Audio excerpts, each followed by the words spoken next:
धन्यवाद. Shri Tiruchi Shiva.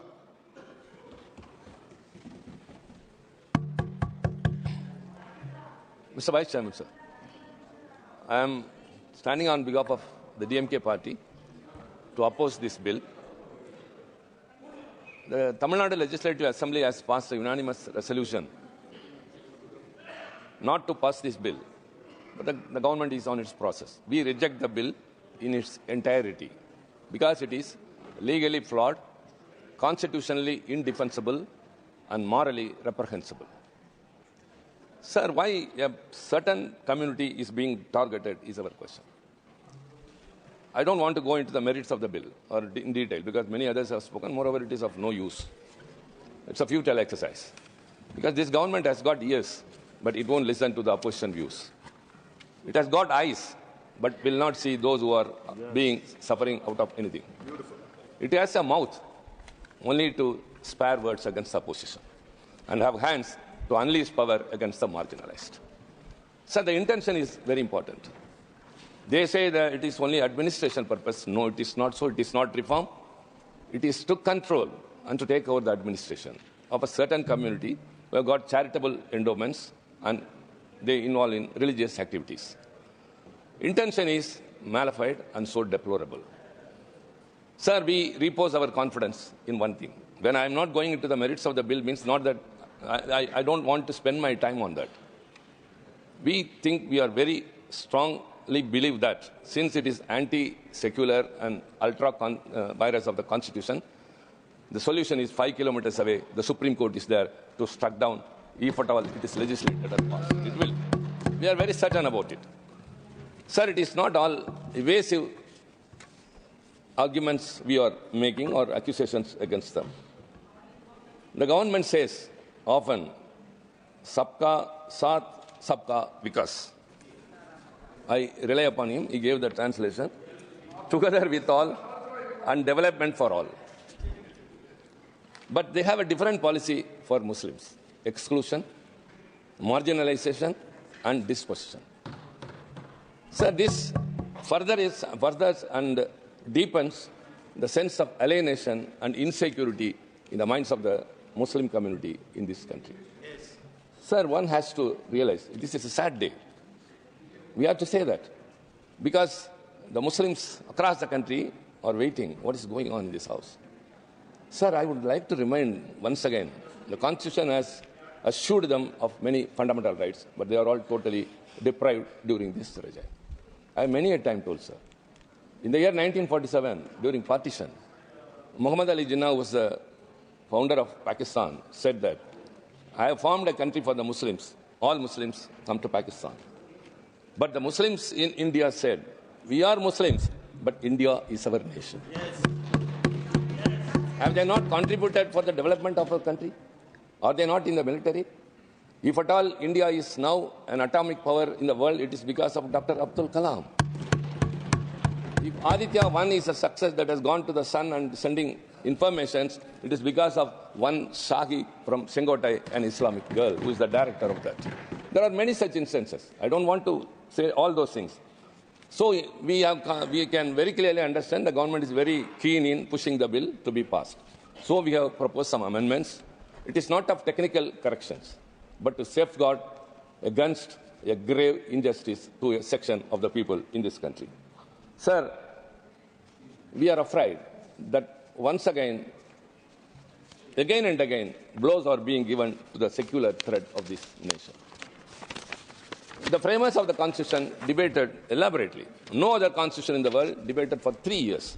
They debated every aspect because India is a multilingual, multi-regional, multicultural, and multi-religious country. So this country cannot be for one. But this government is advocating for one language, multilingual, they don't accept. They advocate for one culture and one religion, that cannot be accepted. See, we are all very much close and affiliated with each other.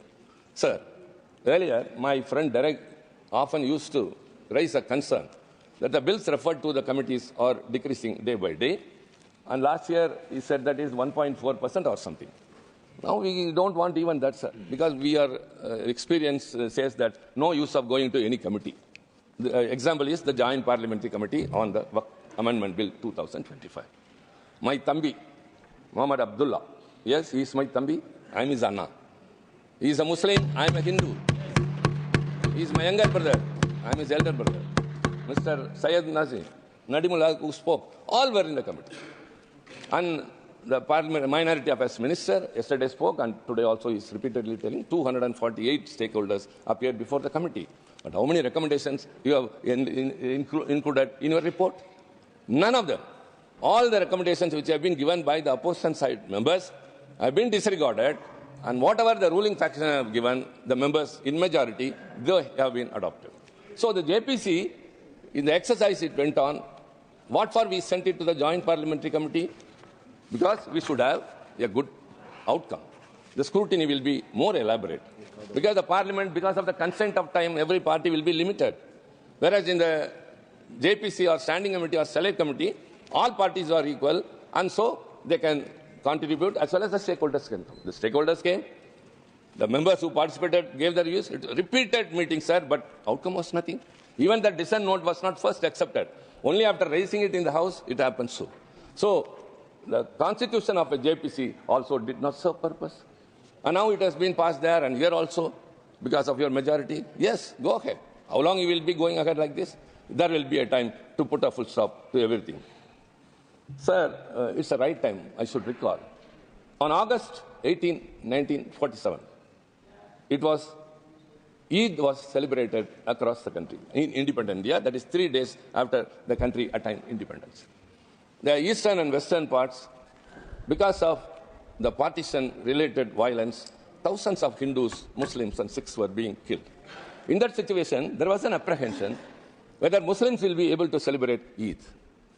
On that day, that is on 17th of 1947, August, in Kolkata, Mohammedan Sporting Club, it's a very big ground, there, Mahatma Gandhi and 4 to 5 lakh people, both Hindus and Muslims, participated in that. Gandhi delivered a short speech by saying in the beginning, my first duty is to wish Eid Mubarak to all those Muslims who are present here. There was a time when both the Hindus and Muslims embraced each other on this day. I must confess, Gandhi proceeded to add that after many years, I am witnessing this scene.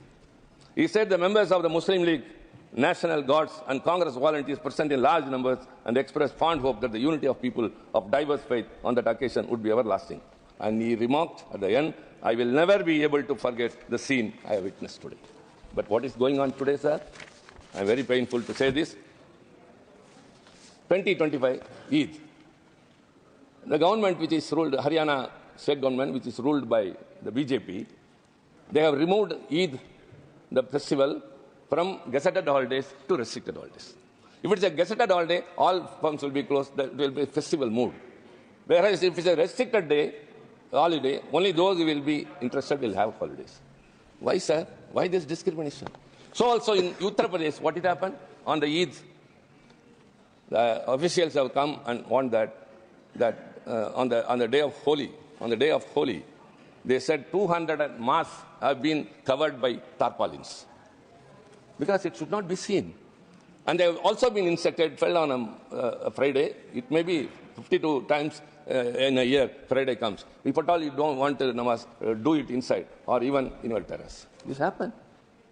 When Gandhiji at the time of partition violence was going on, could gather people from both community and was felicitating them, Eid Mubarak, in this independent country after 75 years of independence, and we have, our constitution has been adopted, the state government is preventing the Muslims to celebrate, and during a Holi, it is being assumed. It is being assumed that the Muslims will not tolerate Holi. Who said? They are also very happy. I'll cite an example. It's only depending upon the role of the leadership always decides the peaceful life or not of the people. In Tamil Nadu, sir, Madam Finance Minister is here. On Ganesh Chaturthi, there will be a procession of Hindus carrying the idols of Ganesh. On the way, Muslims will be standing in crowd and offering them cool drinks and sarbat, expressing solidarity. That is my state. And moreover, Kerala also. In all the states where the opposition parties are ruling, we see this. We live in solidarity. And that is one Punainallur Mariamman Koil in Tanjavur. Kumbhabhishekam was there. Muslim women came to give gifts to that Ma idol. What is that, sir? When in Tamil Nadu, Kerala, West Bengal or Telangana, we all are living in solidarity. The festival of one and the other is being celebrated in unity, whereas Haryana state government is removing it from the gazetted all day, and the Uttar Pradesh government is not allowing them to come out on holy means. Are we living in an independent country? Are we in a republic country? This is the mindset of this government. The BJP is one of the agenda is only that.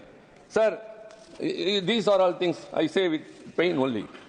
And 2004 Human Development Report on the theme of cultural liberty in today's diverse world has very clearly said that modern India is facing a grave challenge to its constitutional commitment to multiple and complementary identities with the rise of groups that seek to impose a singular identity on the country.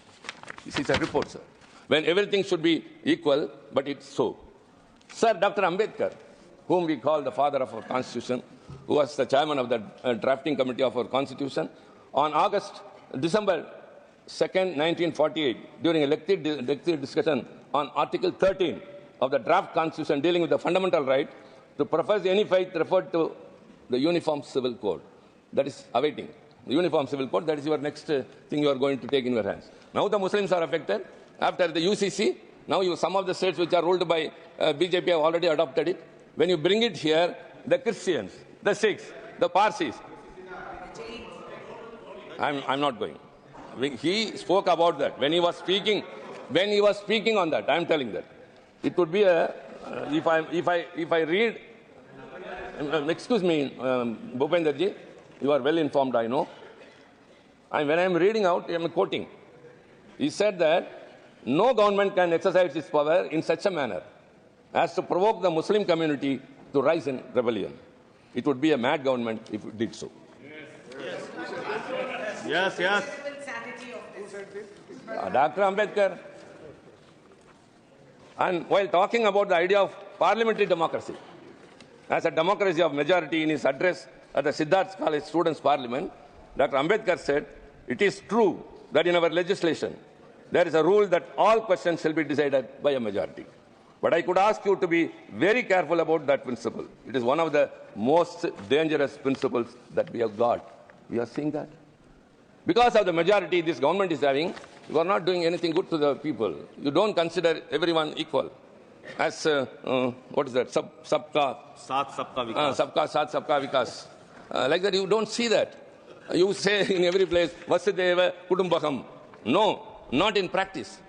You have a partisan eye, discrimination, exclusion. When these are being faced by one section of this nation, what is their future, sir? So, Ambedkar further went, said, the majority rule has been admitted merely for reasons of convenience. But for God's sake, do not write that principle too much. You will create great deal of difficulties. Yes, we are facing it. He is a foresighted leader who has said that you will create great deal of difficulties. In a certain sense, the rule of majority is the wrong rule. Majority can be, but how it is being used? The majority in committees, they uphold whatever they want to. The parliament enacts whatever they want to. So, majority is not the rule against the minority. It has to embrace everyone. So, the people in this country, believing that it is a secular nation and we can live safely, and they have not resorted to any nation which pronounces or practices their faith, they believe that India is one and that is our motherland. Is it not the duty of this government? Ambedkar has argued that in a parliamentary democracy, minorities must always be won over, never to be dictated. One means not by a war, as it is being raged now. It should be by way of convincing. So he said, develop the art of public speaking and persuasion. So people's mind can be converted, changed, but not in any other manner. Sir, I am running short of time. Before you ring the bell, Sardar Patel. I am not going to ring. Thank you very much. Thank you very much. Sir, the bill which you proclaim to be, we have given some amendments which will say all about those things. In the composition of the Central Waqf Council and boards to include non-Muslim members. Many others spoke that neither HRNC, Hindu Religious and Charitable Endowment or Gurdwara, no other community or religion has another community. Why only in this? There are many such things. So I would say that the tallest statue you have raised for Sardar Patel, I have got great reverence for him. But for him, the India we are seeing today would not have been. He is called as the Iron Man of India. Because of him, this country, when it became independent, when it was shattered by and ruled by Maharajas and Nawabs and Nizams, he only made this country. I have much reverence, and they have much more. That's why they erected that statue. Sardar Patel, again to remind them, they often forget, conveniently. Sardar Patel spoke.